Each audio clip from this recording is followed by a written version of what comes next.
What's the one thing you never thought you would do in a relationship until you met me? I can't say this on air. Ah.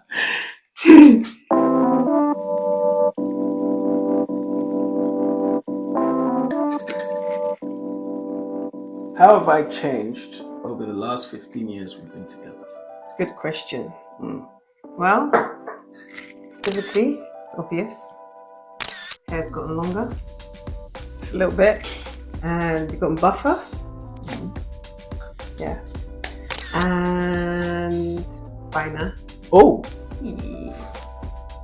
Beard's filling out. finally. 4 decades later.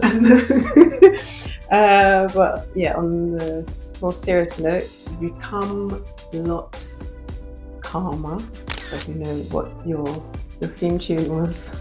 Got together. All it takes is 10 seconds. Dun, dun, dun, dun. Yeah, so that's calmed down, thankfully. You're definitely a lot more introspective. You are thoughtful. You're asking yourself questions more. You know more about what your path is, your purpose. I feel like you've always known what your purpose was, roughly. But as time has gone by, it's like fine-tuned. And of course, you've grown into a dad, which you weren't before we met. That's a major change. Yeah. Would you say the dad thing is what makes everything? What's made me calmer? Definitely both. Both. Yeah. Being a dad, being a husband, of course, you've grown into a husband too. Just having to have us in your face, you've had no choice but to. But then you have had a choice actually, because there are those that don't grow. But you've had the challenge and you're growing. Okay. Welcome. Is there something on my chest? No, just the cleavage. I have cleavage. I just have a chest. What is the toughest thing about marriage? Toughest thing about marriage has to be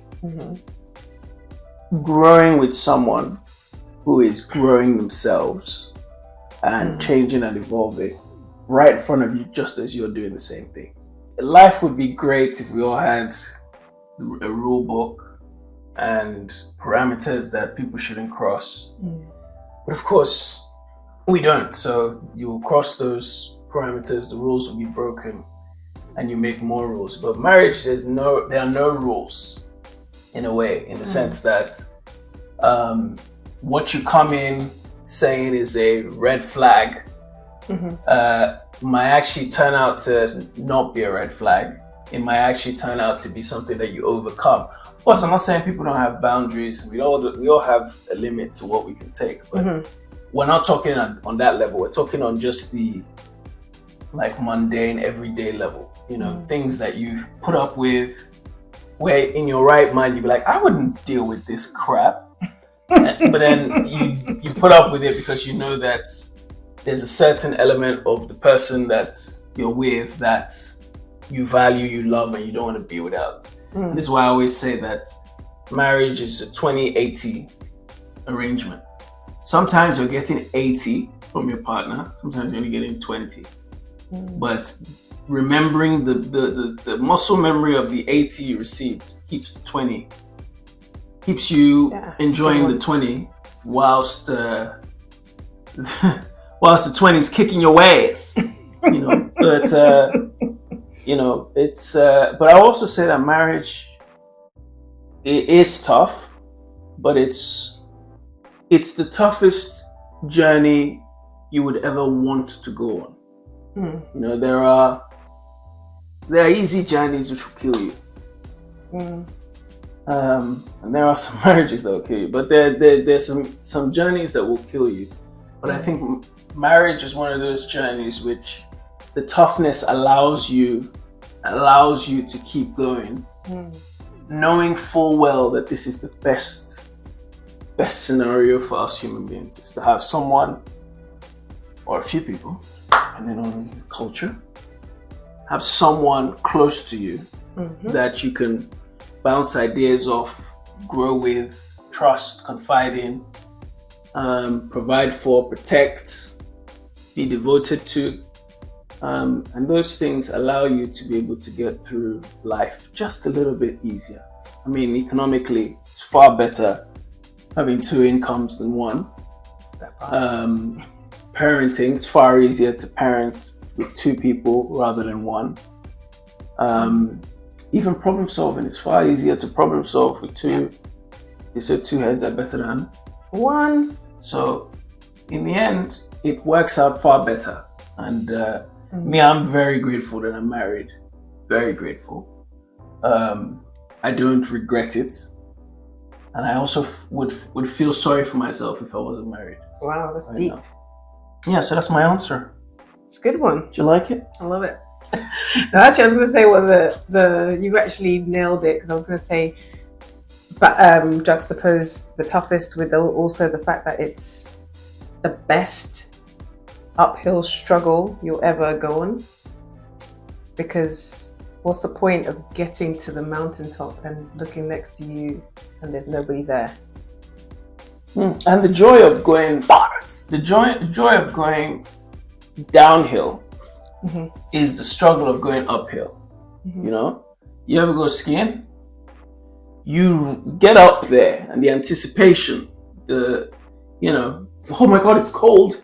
Maybe the ice is hitting you in the face, but man, once I get to the top, smooth sailing. Yeah. And I think marriage, the top part never comes. I'm joking, but the top part is where you ski down. The top part, I think you will have numerous ones of those, and that's what I mean about the 80-20.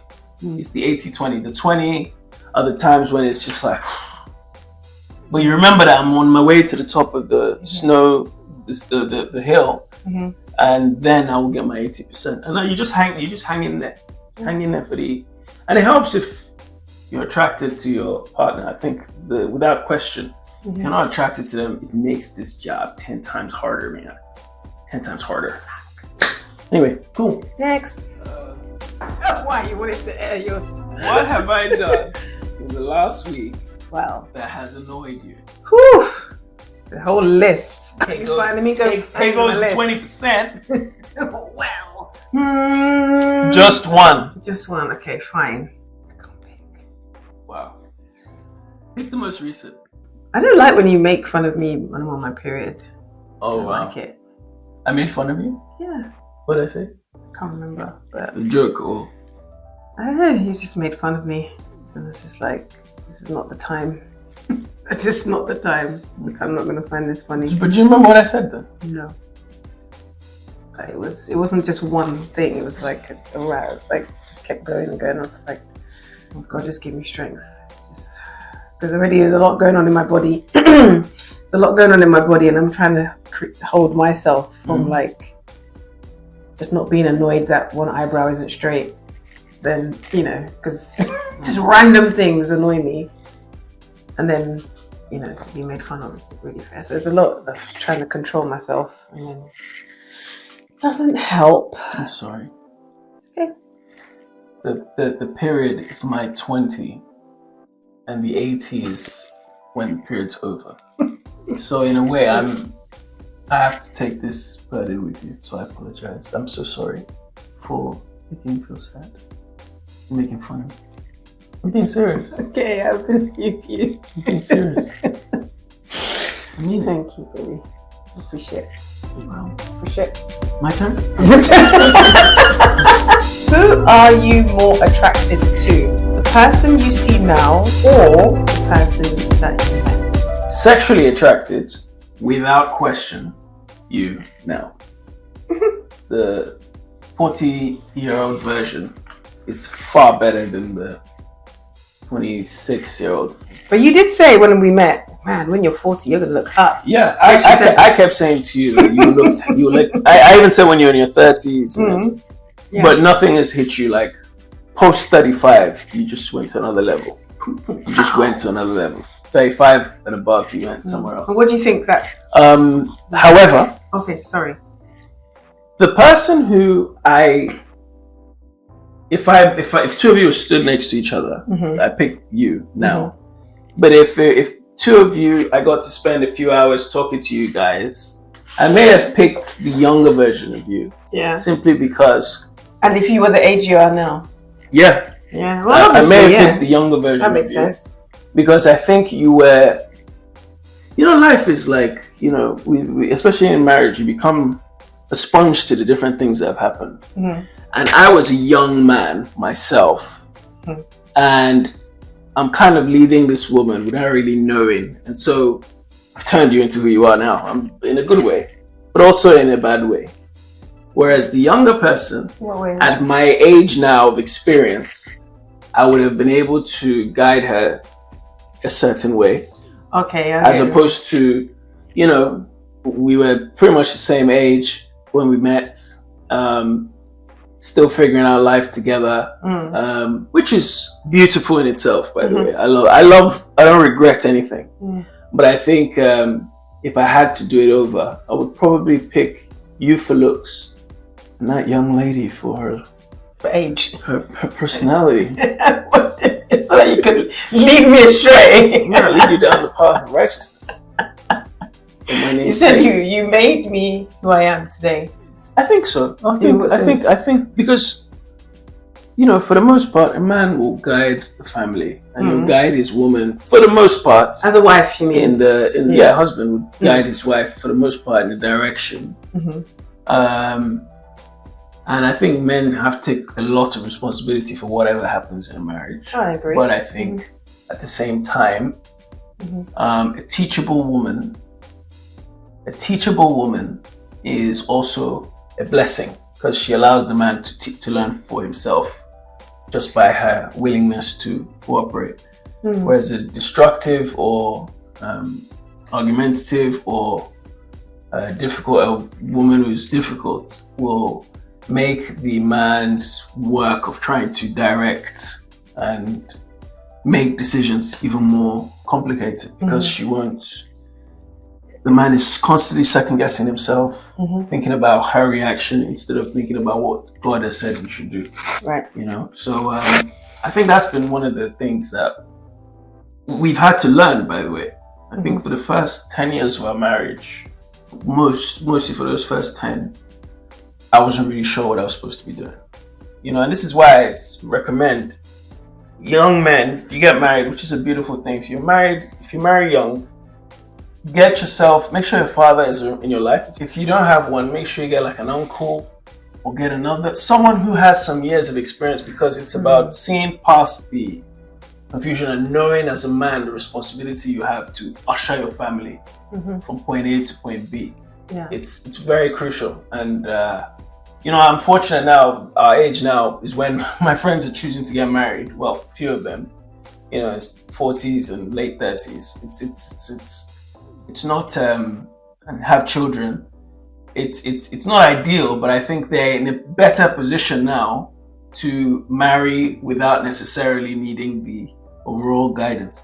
But if you are younger than 30, I'd even say younger than 35, get yourself an old school guy, someone who's a little older than you with some years, and get them to give you some schooling. Even though they are getting married older, I still think they need guidance. Of course, no, everybody needs guidance. Actually, more, because you know what? For instance, like if you've been broke, right, and you've understood how to manage, like you've been given £10 a week, you've been able to eat, sleep, travel to work, all these things, and you've learned how to maneuver that £10, right, for a certain amount of time, and then you get given plenty money. It's very unlikely that you're gonna mess it up because you now know how to manage £10, right? So in the same way, it feels like because we had to learn on our feet, we kept going, you kept getting pushed back because we get to one place and that's not the way how to do it. We kept getting broken by different things, different situations. So that now it's very difficult for any little situation to break us break our spirit, break our union, do you understand? So going back to being older and when you've had it all, it's very easy to just feel like, I know it all, and not. No, I agree. And not. I agree.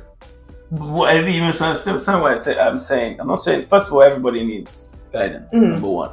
But what I mean is, an older man marrying life has taught him some stuff already that will humble him. True. For the most part, I'm not saying everybody, but he still needs mentors in marriage. You won't make it without it. But what I'm saying is, for a young man, 25 years old, 30 years old, a man's brain doesn't fully become operational until some point in his mid-30s, I think. Whereas a woman, she gets to a point of geriatric pregnancy around the same time the man's brain is coming. So there's a space-time clash between the male and the female, where the woman's eggs are running out and the man's brain hasn't kicked in. So at that point, you need older heads with the same experience who've been in your situation to guide you. Whereas an older man getting married has had some life experience. So I wasn't saying that he doesn't need guidance. I'm just simply saying that he needs less of it than a younger man. Because again, I'm using our example. We did the mid to late 20s marriage thing, start a marriage pretty much. We weren't 21, but we were young enough, right? Got married in our 20s, had kids immediately. 3 kids under 4 by the time we were in our early 30s. So you see, like it's tough, you know, and there's a lot happening. You don't know. You haven't even figured out what kind of father or mother you want to be, or you are figuring it out on our feet. Just figuring it out, which is a beautiful thing. Yeah. And we're fortunate that we made it through, because a lot of people didn't. I know. Yeah. This is what I'm saying, because a lot of people who started around us didn't make it. Would you prefer to have gotten married? Now you know what you know. Oh. You could go back. Would you prefer to have gotten married now? Or would you still... No way. I fully hear what you're... Let me just say this. Yeah. The person I am now, to be a father of 3 kids, just look at the camera quickly. The man responsible for this woman's smile and beauty, because let's face it, I have to take some credit. She wasn't happy. She would look like a heifer. Yeah. I feel like one too. But she looks good. You know, she's got a decent life. Here we are in a lovely kitchen. Sun is shining somewhere in England. You know, I thank God. No, you didn't go there. No, it's not a matter of me, but it's like I'm grateful that we did it when we did, because you know, one thing that was consistent with us is we hung in there. We looked at each other and we're like, this person is worth. You looked at me and we're like, this man is worth. There's something there. I see potential. And I saw you and I saw some ass. What's the one thing you never thought you would do in a relationship until you met me? I can't say this on air.